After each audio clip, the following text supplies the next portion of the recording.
हरे कृष्णा। तो आज हम श्लोका नंबर 4, 5, 6 को समझने का प्रयास करेंगे। अर्जुन उवाच अपरं भवतो जन्म परं जन्म विवस्वतः कथम् एतद् विजानीयाम् त्वम् आदौ प्रोक्तवान् इति। एक्चुअली इससे पहले भगवान ने बताया कि ये जो ज्ञान मैं तुम्हें दे रहा हूँ अर्जुन, ये तो मैंने विवस्वान को दिया था। विवस्वान ने इसको मनु को दिया और मनु ने इक्ष्वाकु को दिया। तो कैलकुलेशन जब हमने लगाई थी तो कम से कम 12 करोड़ साल पहले विवस्वान को दिया होगा और 20 लाख साल पहले इसको इक्ष्वाकु को मिला होगा। तो ये तो बहुत लंबा टाइम है, 12 करोड़ साल, 20 लाख साल। तो अर्जुन पर कहते हैं कि आपका जन्म तो मतलब अभी हुआ, अपरम भवतो जन्म, कि सूर्यदेव विवस्वान तो आपसे पहले हो चुके हैं। हाँ, अपरम मतलब आप तो छोटे हैं उनसे। हाँ, और जो विवस्वान है वो आपसे बड़े हैं, ज्येष्ठ हैं। तो फिर मैं एतत यह विजानीय विजानीय मैंने कैसे समझूं। तो माधव प्रोक्तवान थी, आपने ही पहले उन्हीं को उपदेश दिया था। अब अर्जुन का जो क्वेश्चन है काफी वैलिड है। वो कह रहे मैं कैसे समझू, आपने ही ये ज्ञान दिया था, क्योंकि वो तो आपसे बहुत पहले हुए हैं और आप तो मेरी उम्र के हो, क्योंकि भगवान अर्जुन के सेम हम उम्र थे।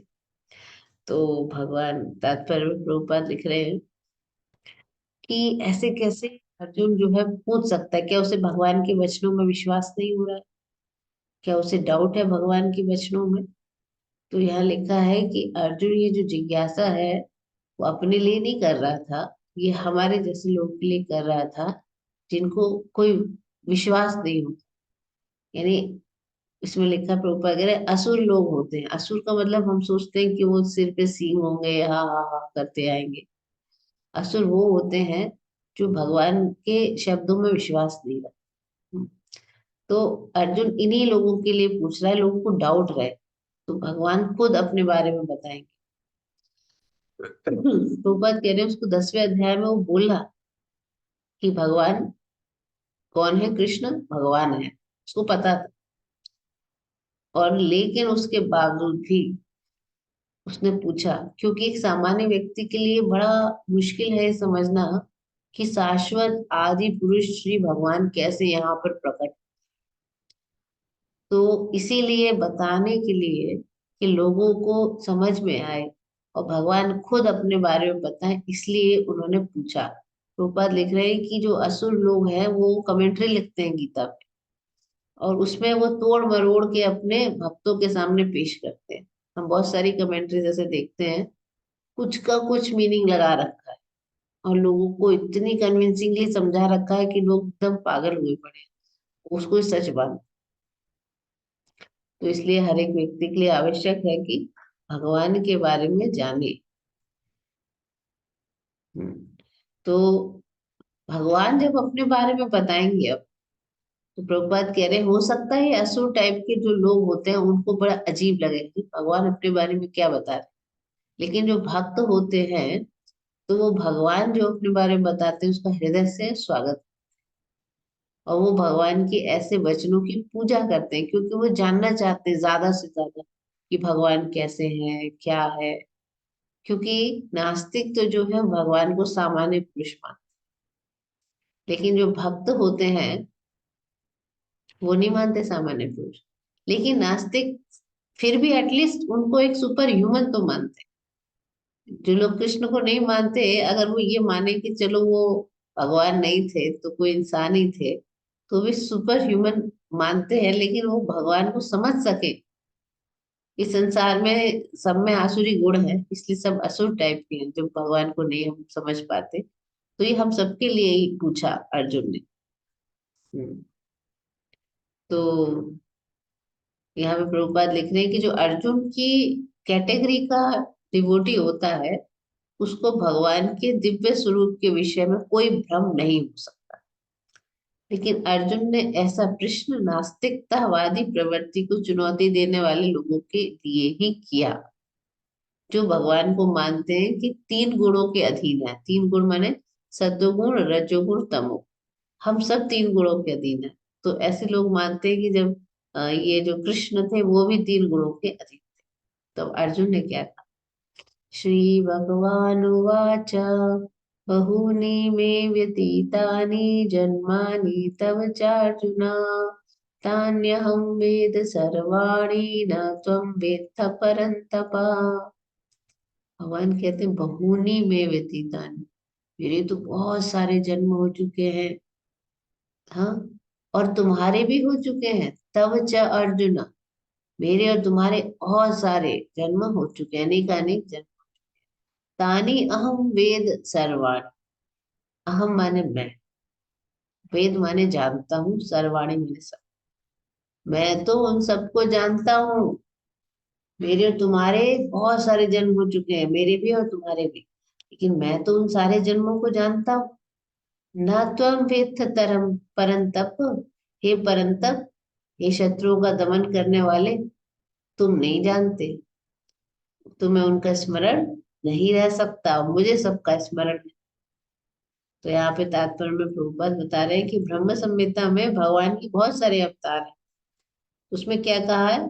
अद्वैतम अच्युतम अनादि अनंत रूपम आद्यम पुराण पुरुषम नव यौवनम च वेदेषु दुर्लभम अदुर्लभम आत्मभक्तौ गोविंदमादि पुरुषम तमहं भजामि।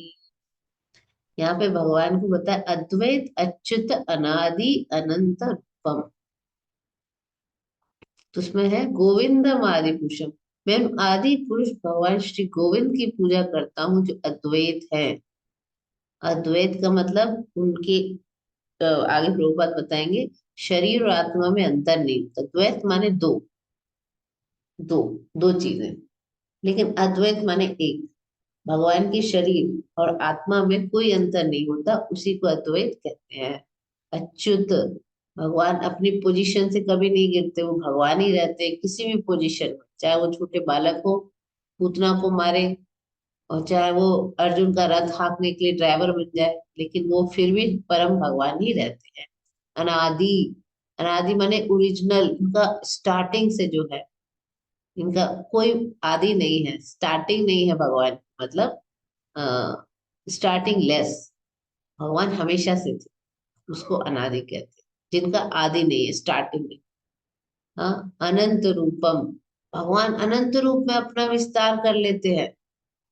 हाँ, अनंत रूप में विस्तार कर लेते हैं। नव यौवनम च पुराण पुरुषम, पुराण पुरुष है, यानी सबसे सबसे पहले भगवान ही थे। कोई नहीं था, मनुष्य कोई नहीं थी, सृष्टि नहीं। तो भगवान इसका मतलब कितने बूढ़े होने चाहिए, क्योंकि वो तो इतने पुराने हैं। लेकिन नव यौवनम च, भगवान जो है नए नए, भगवान ऐसे लगते हैं जैसे अभी नए नए यौवन में आए, 16-17 साल। तो भगवान 16-17 साल के लगते हैं, जबकि हैं सबसे बूढ़े। कितनी हैरानी की बात है, भगवान में सारे कॉन्ट्रडिक्शन है, तभी वो भगवान है। तो अनंत रूप में अपने विस्तार करते हैं। आदि है, पुरातन है, पुराने हैं, और नित्य यौवन से युक्त रहते हैं। फिर वेदेशु दुर्लभम, वेद जो वेद पढ़ते हैं, कई बार वो भी समझ नहीं पाते। वेद पढ़ने वाले जो लोग हैं वो भी भगवान को समझ नहीं पाते। लेकिन वेदेशु दुर्लभम, दुर्लभ है भगवान, वेदों के द्वारा जानना दुर्लभ है। वेदेशु दुर्लभम अदुर्लभम आत्म भक्तो, लेकिन अदुर्लभ है आत्म भक्तों के लिए, जो भगवान की प्योर डिवोटीज हैं, उनके लिए भगवान सुलभ सुलभ रहते हैं। अदुर्लभ नहीं है, उनको भगवान का साक्षात्कार होता है। तो विशुद्ध भक्तों के उनके दर्शन नित्य होते हैं।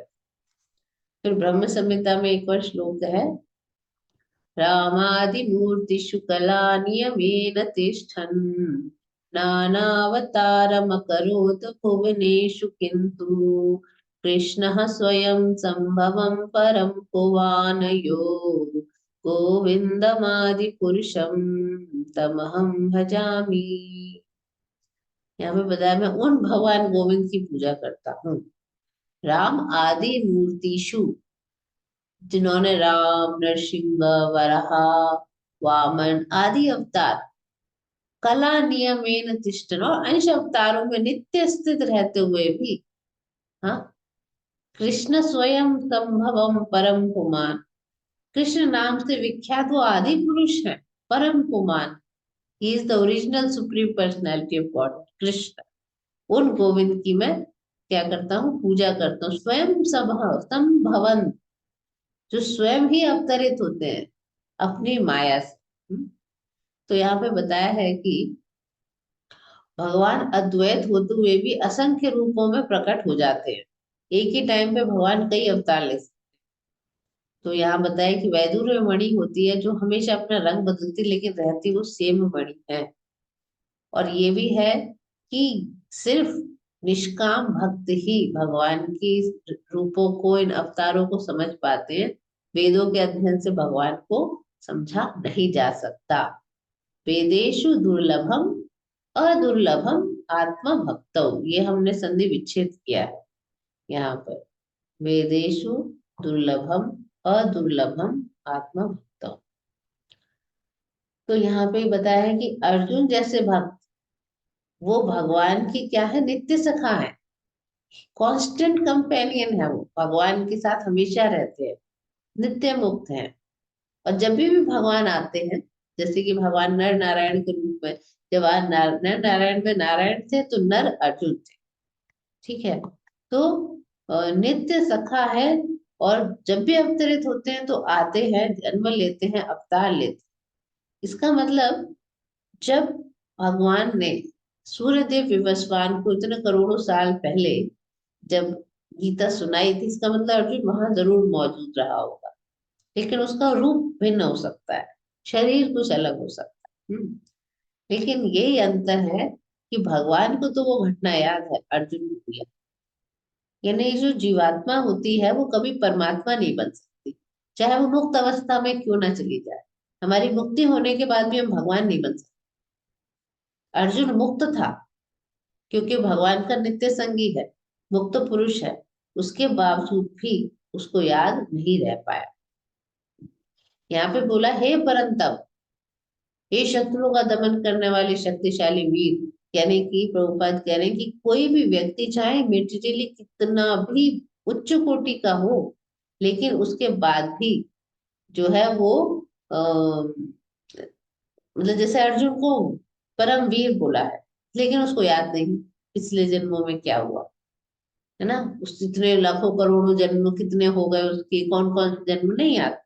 यही डिफरेंस है परम भगवान में और एक अंश अणु आत्मा में, यही डिफरेंस। क्यों, भले ही कोई यहाँ पे लिखा है कि कोई भौतिक दृष्टि से कितना भी बड़ा हो, कभी भी भगवान की समानता नहीं कर सकता। प्रभुपाद ने यहाँ पे साफ साफ क्लियर डिस्टिंक्शन दे दिया कि मुक्त पुरुष होने पर भी वो भगवान के तुल्य नहीं हो सकता। और यहाँ पे भगवान को इसलिए क्या कहा गया, अच्युत। यानी कि भगवान कभी भी अगर संसार में जन्म लेने के बाद भी वो भूलते नहीं वो कौन है। हम भूल जाते हैं हम कौन थे। तो यहाँ पे प्रभुपाद ने बहुत क्लियरली मेंशन कर दिया है कि जीव और भगवान, जीवात्मा चाहे वो मुक्त अवस्था में ही क्यों ना हो, वो कभी भी भगवान के समान नहीं हो सकती। तो यहाँ लिखा है कि अर्जुन तो भगवान का भक्त था, लेकिन वो भी कभी कभी भगवान की जो नेचर है, प्रकृति, वो भूल जाता है। लेकिन भक्तों में और अभक्तों में डिफरेंस बताया प्रभुपाद। अगर वो भूल जाता है तो भगवान अब याद दिला रहे हैं, देखो अर्जुन, मैं तो बहुत साल पहले दिया था। तो अब वो पूछ रहा है कैसे दिया था, तो भगवान बताएंगे कि तुम्हारे मेरे कई जन्म हो चुके हैं, मुझे तो याद है, तुम्हें याद नहीं। तो अब जब भगवान अपना आगे अपना नेचर बताएंगे तो भक्त जो इस बात को स्वीकार कर, लेकिन जो असुर गण होते हैं वो ना तो समझ पाते ना स्वीकार करते हैं, और ना उन्हें गीता समझ में आती। तो यानी यहाँ पे फिर से प्रभुपाद ने कहा कि लाखों साल पहले किया गया कार्य भगवान को याद है, अर्जुन का नहीं याद है, जबकि दोनों ही शाश्वत है।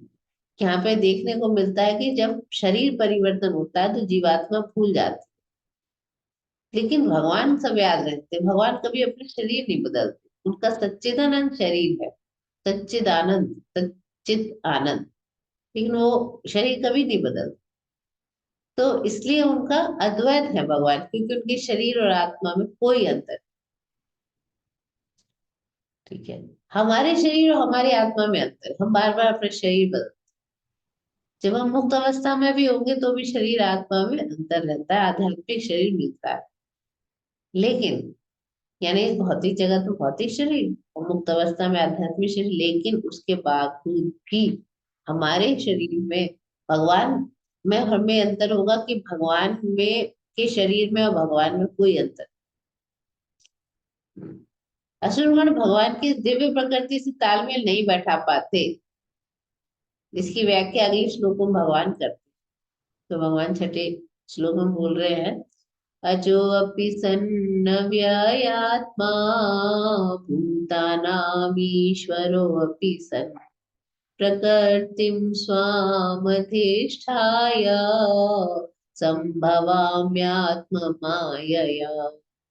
भगवान कह रहे हैं कि मैं अज, अज माने जिसका जन्म नहीं होता। अब भगवान अपनी प्रकृति बता रहे हैं, जिसका जन्म नहीं होता, सन मतलब होते हुए, अव्यय आत्मा, अव्यय भगवान कह रहे हैं मैं अविनाशी हूँ।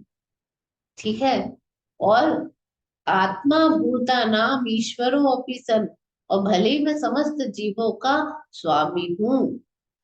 प्रकृतिम स्वाम अधिष्ठाय संभवामि आत्मा मायया, यानी कि मैं अपने हर युग में अपनी आत्म माया, अपनी अंतरंगा शक्ति द्वारा अवतार लेती। रोमन लिखा है कि मैं अपने आदि दिव्य रूप में प्रकट होता हूँ।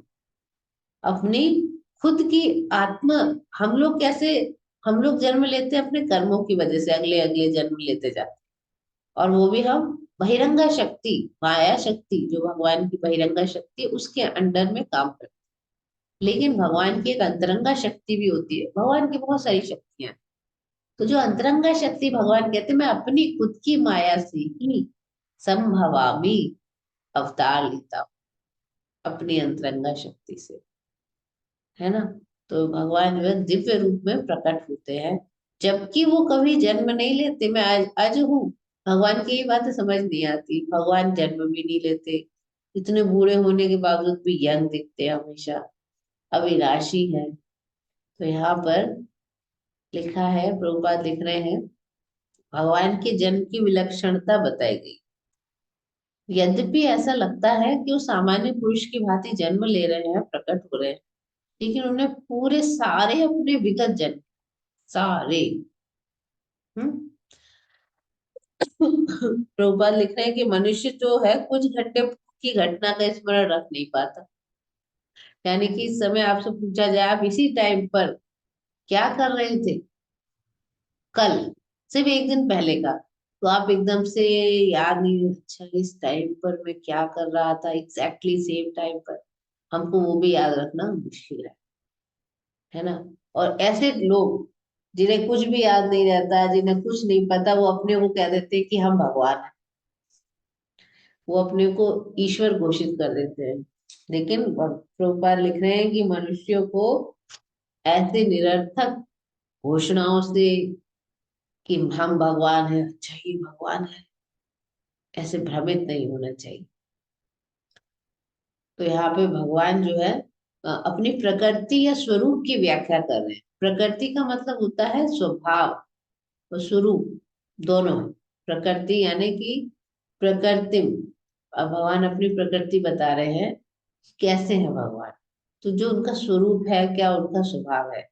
भगवान कह रहे हैं संभवामी आत्म माया, मैं अपने ही शरीर में प्रकट हूँ, he doesn't change his body.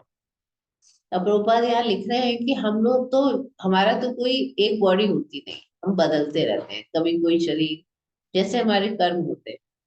लेकिन भगवान ऐसा नहीं करते, भगवान अपनी अंतरंगा शक्ति के द्वारा अपने उसी ओरिजिनल बॉडी में, जो उनका सत्य सच्चिदानंद शरीर है, उसी में ही प्रकट। भगवान का जो शाश्वत रूप है वो द्विभुज बांसुरी बजाते हुए, ये भगवान का शाश्वत रूप। और वही रूप में भगवान जो है अपने शाश्वत शरीर के द्वारा प्रकट। हम्म, और लेकिन वो फिर भी लिखा है कि वो सामान्य जीव की भांति प्रकट होते हैं। हाँ, और भले ही उनका शरीर तो कभी क्षीण नहीं होता, लेकिन दिखा ऐसा समझ में आता है कि वो बच्चे थे, फिर बड़े हो रहे हैं, फिर बड़े हो गए, शरीर बढ़ता दिखता है हमें, है ना। मतलब लोग कंफ्यूज रहते हैं कि तीर लगा भगवान के ब्लड भी आता है, और वो भगवान का सच्चिदानंद स्वरूप है, इसको समझना बड़ा कठिन है। भगवान ऐसी ऐसी माया करते हैं कई बार कि जो असुर श्रेणी के लोग हो तो कंफ्यूज हो जाते हैं। आसुरी मतलब वो कंफ्यूज हो जाते हैं क्योंकि असुर है, समझ नहीं पाते। तो यहाँ पे ये लिखा है कि भले ही कितने बूढ़े हो जाए भगवान, जब महाभारत का युद्ध हुआ था तो भगवान की उम्र उस समय 125 साल थी। लेकिन आपने कभी देखा भगवान के सफेद बाल बूढ़े से रथ चला रहे? भगवान हमेशा 20-25 साल के युवक से लगते हैं। तो यहाँ पे यही है। तो यहाँ पे यही प्रभुपाद समझा रहे हैं कि जो है इतने भगवान सबसे बूढ़े हैं देखा जाए तो वयोवृद्ध, लेकिन ना तो उनका कभी शरीर क्षीण होता है, ना उनकी बुद्धि क्षीण होती है। और इस जगत में रहते हुए भी भगवान अजन्मा सच्चिदानंद रूप वाले हैं। उनके इस दिव्य शरीर और उनकी बुद्धि में कोई परिवर्तन नहीं। अब रूपा समझा रहे हैं कि भगवान फिर आते और जाते कैसे, जन्म हुआ चले गए, बोले वो सूरज की तरह है। सूरज ज, हम सोचते हैं वो सूरज सुबह प्रकट हो गया सुबह सुबह, और शाम को सोचते हैं कि सूरज अब प्रकट हो गया, मर गया। सूरज का जन्म हुआ, सूरज मर गया। लेकिन ऐसा नहीं है, सूरज तो आसमान में अपनी जगह पे स्थित है ना। अभी पृथ्वी घूम रही है, सूरज घूम रहा है, जो भी है वो हमारी आंखों से ओझल तो हो जाता है सूरज। लेकिन जिस समय इंडिया में रात हो रही है, उस समय अमेरिका में दिन हो रहा होता है, इसका मतलब वहां पे उग रहा है। मतलब वो कभी हमारी आंखों से ओझल तो हुआ, लेकिन वो मरता नहीं है, वो अपनी जगह स्थित है, हम नहीं देख पा रहे। तो ऐसे ही भगवान है। अभी भगवान का अवतार हुआ, भगवान चले गए, वो हम नहीं देख पा रहे, भगवान तो हमेशा से। तो यहाँ पे ये है कि भगवान कभी भी भौतिक प्रकृति के द्वारा कलुषित नहीं होते। और वेदों में भी पुष्टि है कि भगवान अजन्मा होकर भी अनेक रूपों में अवतरित हैं।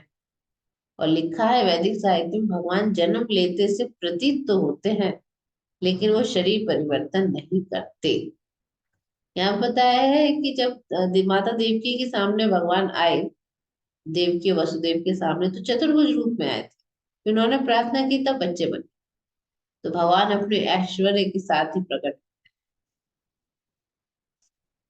तो यहाँ पे बताया है कि उनकी उनका आदि जो शाश्वत रूप में प्रकट जो होते हैं, जैसे द्विभुज, वो उनका ओरिजिनल रूप है भगवान का। तो वो जीवों पे अहेतु की कृपा करते हैं। क्यों? ताकि जो जीवात्माएं हैं वो भगवान के रूप पे ध्यान लगा सके। जैसे भगवान जब राम रूप में आते हैं तो ध्यान लगाते हैं कि भगवान राम ऐसे दिखते थे, धनुष धारण करते थे। जब भगवान अपने आदि रूप कृष्ण रूप में बांसुरी बजाते हुए आते हैं तो हम ध्यान करते हैं कि भगवान त्रिभंग रूप में खड़े हैं, बंसी बजा रहे हैं, मोर मुकुट है ना। भगवान की आंखें कमल जैसी है, भगवान का मुख कमल जैसा है। भगवान जब हंसते हैं तो पूरा वर्ल्ड मोहित हो जाता है। भगवान जब चलते हैं तो कैसे दिखते हैं, ये सारा का सारा डिटेल है। वो इसलिए आते हैं कि जो लोग हैं वो अपने मन घड़ंत व्याख्या कर देते हैं भगवान। या तो भगवान को कह देते हैं उनका शरीर ही नहीं, है ना। इसीलिए ताकि जो नॉर्मल जनता है, जो बदमाश नहीं है, एक्चुअली इनोसेंट है, लेकिन वो किसी तरफ भी मुड़ सकती है, वो भगवान को समझ, भगवान के असली रूप के प्रति अपना ध्यान लगा सके। इसलिए भगवान अपने असली रूप में प्रकट होते हैं। तो यहाँ पे लिखा है, देखिए भगवान इस धरा पे थे भी अति मानवीय लीलाएं करते थे। कभी वो गोवर्धन उठा लेते थे भगवान बचपन में, है ना। तो इस प्रकार से जो कुछ लोग हैं, एक दो आजकल के मॉडर्न गुरु हैं, वो कहते हैं कृष्ण भगवान नहीं है, उनके अंदर से कोई ईश्वर बोल रहा था, और कृष्ण तो भगवत गीता भूल गए, इस प्रकार की बातें करते। एक बार अर्जुन ने बाद में महाभारत के पर्व में पूछा कि प्रभु आप फिर से गीता मुझे बताएंगे, तो भगवान ने कहा मुझे याद है कि भगवान जो है असुरों को कंफ्यूज करने के लिए करते। भगवान ने उसी गीता का ज्ञान उद्धव को अपने धाम जाने से पहले दिया था, और बल्कि डीप में दिया तो उद्धव गीता। और इसके अलावा भगवान ने उस समय अर्जुन को फिर से ज्ञान दिया था, लेकिन वो भी बहुत ज्यादा डीप था। बोले कि ये समझ में नहीं आएगा, सिर्फ अर्जुन तुम ही अधिकारी हो उस ज्ञान को समझने के। तो इससे पहले अर्जुन ने भी बोला था, जब भगवान चले थे धराधाम छोड़ के, कि मैं भगवान के जो इंस्ट्रक्शन मैंने याद कर रहा हूँ। भीष्म पिता मैंने भी कहा था कि आपने जो है ज्ञान दिया, लेकिन फिर भी लोग इतने मूर्ख हैं कि गीता की उल्टी सीधी व्याख्या करके एक सामान्य जनता को बेवकूफ बनाते हैं। इसलिए प्रभुपाद ने इतनी प्रामाणिक उसकी व्याख्या दी है, जिससे कि लोग बेवकूफ ना बने। तो यहाँ पे यही है कि भगवान जो है उनके शरीर में और उनकी आत्मा में कोई अंतर नहीं है। वो हमेशा भगवान रहते। इसलिए वो छोटे बालक थे तो पूतना को मारा, 6-7 साल के बालक थे तो गोवर्धन पर्वत उठा लिए। ऐसे अति मानवीय कार्य और कौन कर सकता है? कौन छोटा बच्चा, हमने तो देखा नहीं, जो अपने को भगवान क्लेम करते हैं उन्होंने कुछ भी ऐसा काम किया हो। आजकल ऐसे कई भगवान क्लेम करने वाले जेल में सड़ रहे हैं। ठीक है, तो अब प्रश्न ये है कि भगवान आखिर अ, क्यों जन्म लेते हैं, अपीयर क्यों होते हैं और फिर डिसअपियर हो जाते हैं, ऐसा भगवान क्यों करते? तो वो हम अगले श्लोकों में देखेंगे। हरे कृष्णा।